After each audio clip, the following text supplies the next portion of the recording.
eu me alonguei um pouquinho aqui nessas considerações, só porque acho que já resumiu várias perguntas que eu ia fazer também, mas eu queria, agora que você falasse um pouquinho, Ricardo, sobre o termo síndrome de Asperger, o Asperger, né? Qual é o problema desse termo, que hoje em dia, segundo o DSM-5, se não me engano, o CID-11 também, né, já está incluso no transtorno do espectro do autismo, então já não é um diagnóstico à parte, síndrome de Asperger hoje, né? Mas eu queria que você comentasse um pouquinho dessas raízes, né, eugenistas do termo síndrome de Asperger. Certo. Então, para quem não sabe, né, a síndrome de Asperger, essa síndrome estava na CID, né, ela estava na CID-11, no CID-11, né, Código Internacional de Doenças, né, no caso a 10. Quando chegou a 11, foi trocado, foi tirado esse termo, porque antes, só para quem não entende muito sobre o transtorno do espectro autista. Antes se tratava o espectro autista no que a gente chama de FATT4.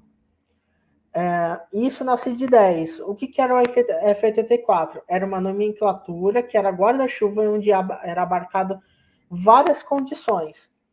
Era abarcado autismo infantil, autismo não especificado, a própria síndrome de Asperger, síndrome de Rett e mais algumas.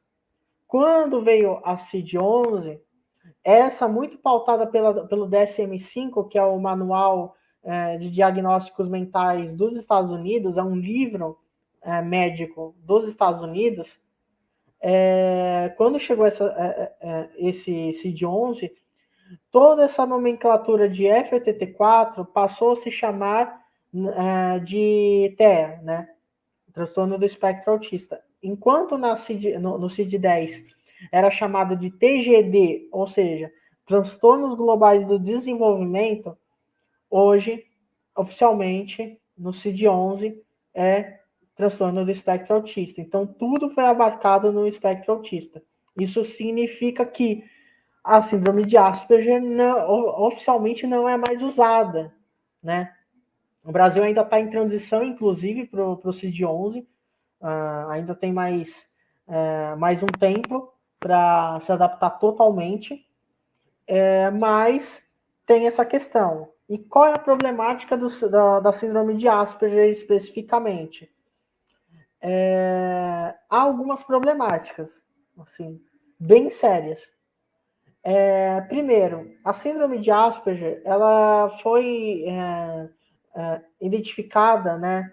Essa síndrome existe por causa de um cientista, né, um psiquiatra chamado Hans Asperger. O Hans Asperger, ele não foi o primeiro que identificou o espectro autista, mas ele foi um dos primeiros, né, um dos mais famosos, inclusive. E a problemática começa pelo fato de que ele é um austríaco que participou da Alemanha durante a Segunda Guerra, ou seja, a Alemanha nazifascista, né? O problema começa a partir desse ponto. Por quê? Muito se defende que se seja utilizado ainda essa nomenclatura. Mesmo que o CID-11 esteja aqui, o CID-10 não é mais usado, ainda, inclusive, alguns autistas defendem o uso dessa nomenclatura de síndrome de Asperger. Fala, eu sou Asperger, não fala nem sou autista, eu sou Asperger.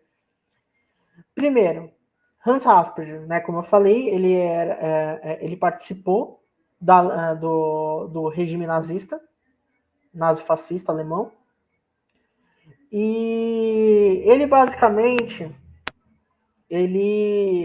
defendia uma separação entre autistas que mereciam viver e autistas que mereciam morrer. O que significa exatamente?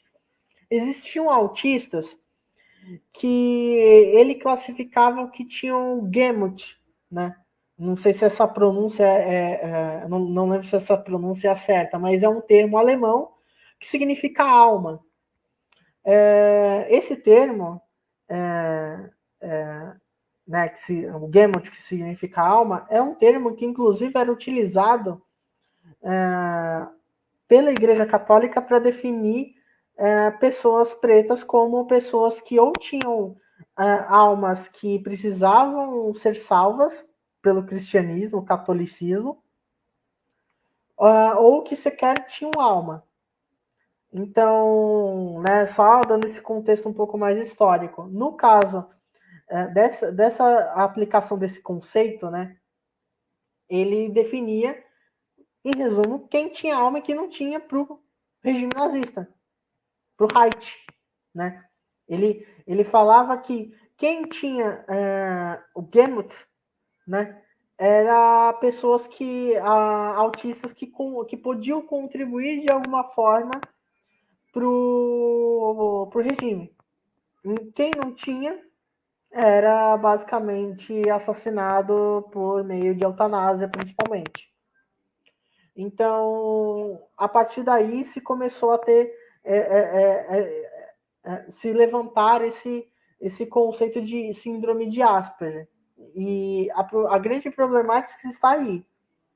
Se dizer que é Asperger significa que, querendo ou não, você está se utilizando de um termo nazista, né, de um nazi, mas não só isso.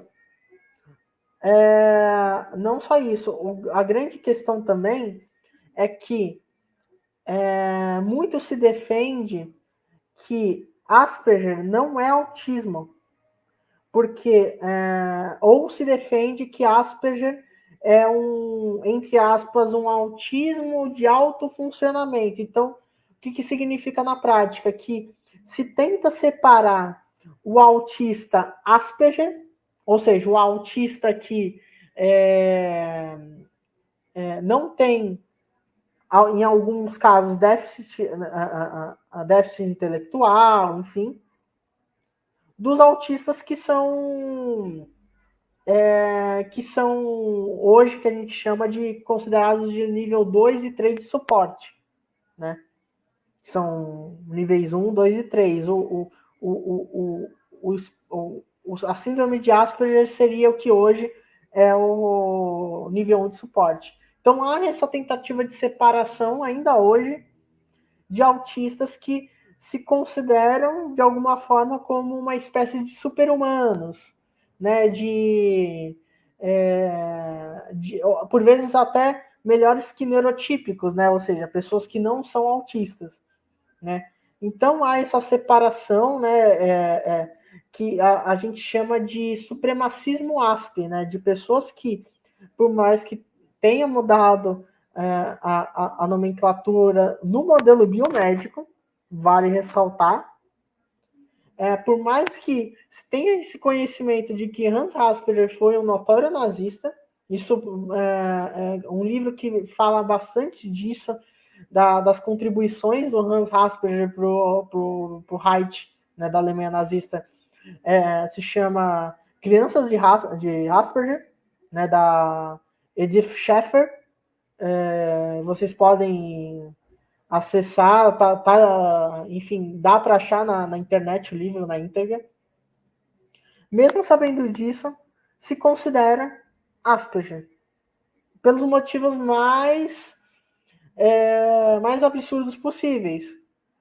Mas no final das contas, a percepção que existe sobre isso é que pessoas, sejam autistas que querem ser chamadas de Asperger, ou pessoas que não necessariamente sejam autistas, mas que ainda usam essa nomenclatura, no final não querem serem vistas, né, principalmente quem se diz Asperger, não querem ser vistas como inferiores, porque a forma que a sociedade lê, percebe o Asperger é diferente da forma que a sociedade lê e percebe a pessoa que se diz autista. é como se tivesse uma hierarquização. O Asperger é a evolução do ser humano, enquanto o autista é o déficit, né? É o que o modelo biomédico chama de lesão, né? A pessoa lesionada, né? Tanto isso é verdade que o próprio Elon Musk, ele não se diz autista, né? Teve aquele momento, né? No Saturday Night Live, né? Estadunidense, onde no meio da fala dele, ele fala que ele é Asperger. E por que usa essa nomenclatura de Asperger? Porque ele não fala I have autism, né? Eu tenho autismo, ou eu sou autista, por causa dessa diferenciação de como os termos são lidos, né? Então, há muito esse enfrentamento. Felizmente, entre ativistas autistas, a grande maioria deles, eles negam o termo Asperger, felizmente, né? Mas ainda é algo muito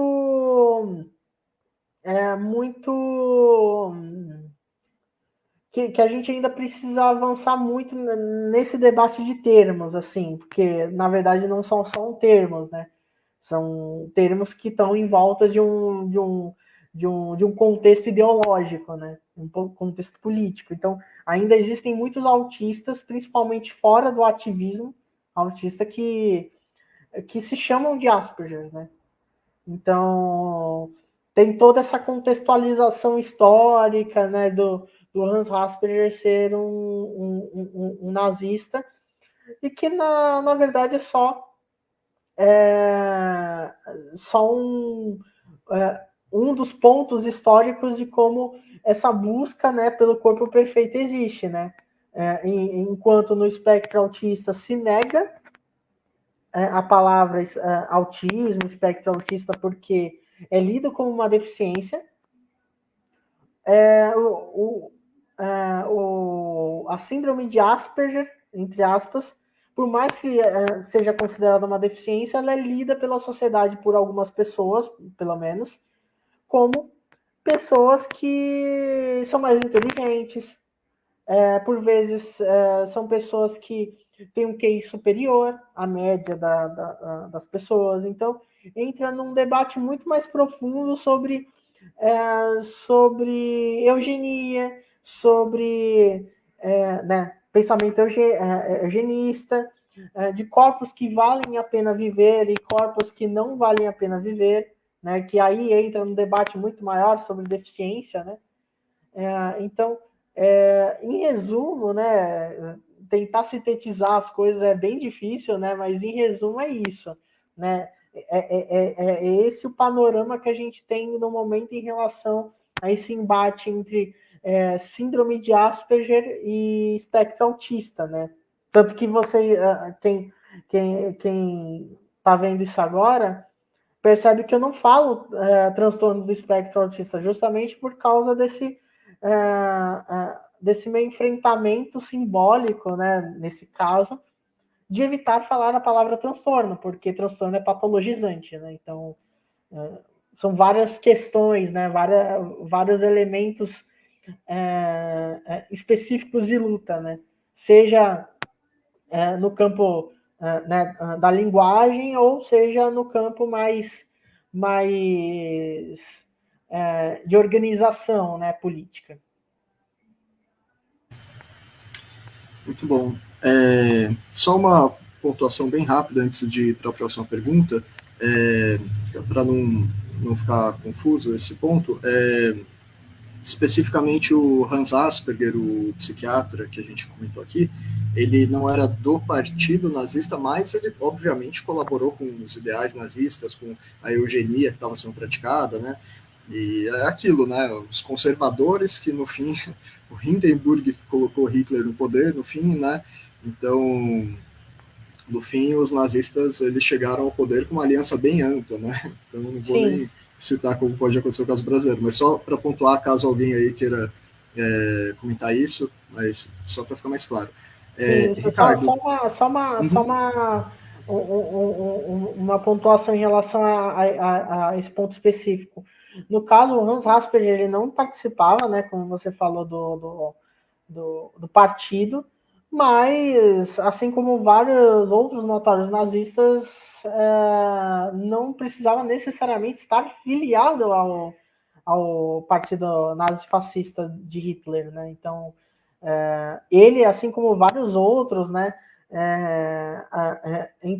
não necessariamente faziam parte do partido, mas contribuíam ativamente, né, para a construção desse Reich, né? Então, sim, sim. Eu queria só pontuar isso, né? Porque antes que alguém queira colocar essa questão, né?